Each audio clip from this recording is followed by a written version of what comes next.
শীতকালে মুড়ির সঙ্গে এই ভেজ পকোড়াটা খেতে কিন্তু দারুণ লাগে, ছোট বড় সবার পছন্দ। তো প্রথমে আমি বেসনে লবণ, হলুদ, কালো জিরে আর সামান্য একটু জল দিয়ে ফেটিয়ে নিলাম। জল না দিলেও চলে, কারণ ভেজিটেবল দেওয়ার পর যখন লবণ দেব তখন জল বেরোবে, তাই জল না দিলেই ভালো। আমি ভুল করে দিয়ে দিয়েছিলাম। এবার দিয়ে দিলাম পেঁয়াজ, টমেটো, গাজর, বাঁধাকপি, ক্যাপসিকাম আর ধনেপাতা। তোমাদের ইচ্ছে মতো সমস্ত রকমের সবজি তোমরা চপ করে দিতে পারো। এবার দিয়ে দিলাম লঙ্কা, লঙ্কা একটু কমই দিলাম কারণ বাচ্চারা খাবে। আর দিয়ে দিলাম লবণ, লবণ দেওয়ার পরই জল বেরোতে শুরু করে। এবার ছোট ছোট করে এভাবে ব্যাটারটাকে দিয়ে দিলাম। পকোড়াটাকে এপিট ওপিট ভালোভাবে ভেজে নিলাম। ব্যাস রেডি।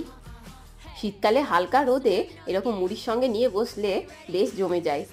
আর আমার এই ভিডিও তোমাদের যদি ভালো লেগে থাকে অবশ্যই ভিডিওতে একটা লাইক দিও।